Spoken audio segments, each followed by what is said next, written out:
I never believed in haunted places.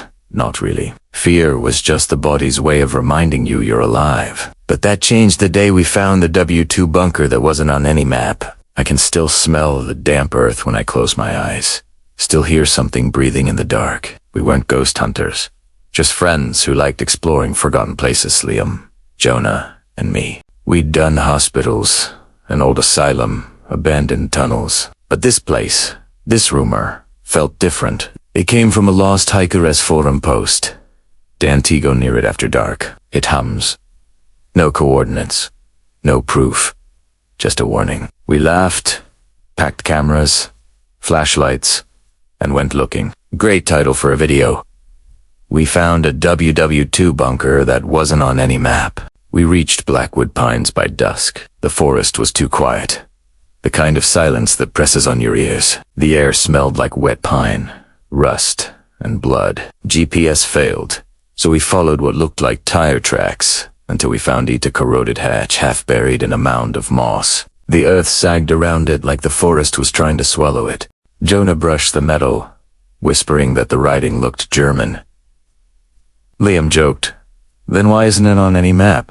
I wish we'd left it alone. When I pulled the handle, it screamed like something waking up. Cold, stale air rushed out, heavy enough to sting our lungs. I pointed my flashlight down into a concrete stairwell disappearing into blackness. No ladder, no lights, just a hole waiting. The first step echoed like a shot. Each step after grew louder until the air itself seemed to hum. The deeper we went, the wetter and heavier it became. Then the hum got stronger, not like a machine, but something alive. At the bottom we found a corridor lined with rusted doors, walls covered in strange symbol circles with slashes, arrows pointing downward, words painted in red Airwatch note. Jonah translated, "He still watches."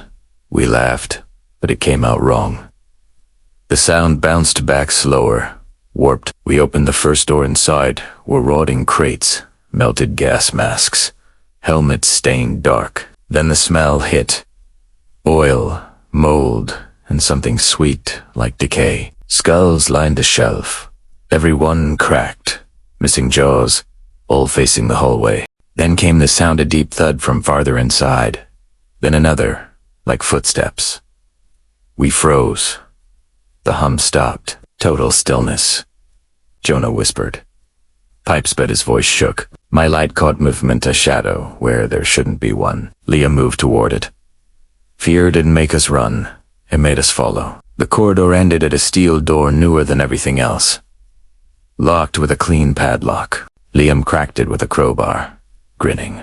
Behind it was a narrow staircase descending into black, reeking water. The stench was unbearable, a hot oil, something chemical. My flashlight flickered, revealing eyes, dozens staring up from the dark, not glowing, reflecting.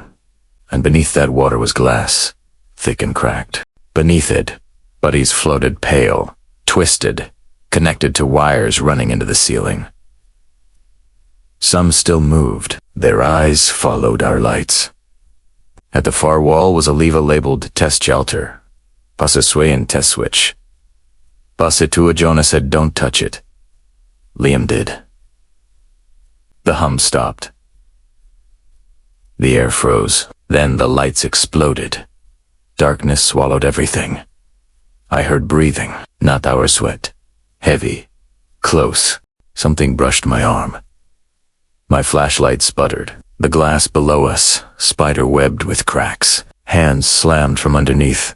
Nails scraping. Faces pressing against the glass. We bolted. The corridor twisted endlessly. Red symbols glowing like veins. The hum came back. Faster. Louder. When we passed the skull room, the shelves were empty. Shadows crawled along the ceiling. Jonah fell bleeding. Clawed. "They're not dead," he gasped. We run harder. The hatch was still open, pale daylight leaking through. Liam climbed out first, then Jonah. I turned back and saw it. Something stood at the corridor's end, tall, thin, wrapped in rotted cloth. Its head hung sideways, eyes just black sockets pulling in the light. It raised one hand, metal claws glinting, and whispered without a mouth. Air watched. Noach. I scrambled out, and the hatch slammed shut so hard the ground shook. When I turned back, the mound was no hatch, no hole, just forest floor. We ran until we reached the car. Nobody spoke. Jonah bled in silence. Liam stared into the rearview mirror like he expected to see something following. When we got home, Jonah collapsed. By morning, he was gone.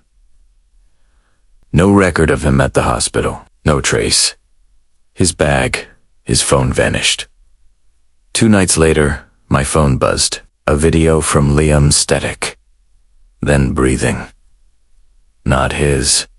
Slower, deeper. For 1 second, I saw that corridor again, the symbols glowing red, the air shaking. Then it cut off. I called him, but no answer.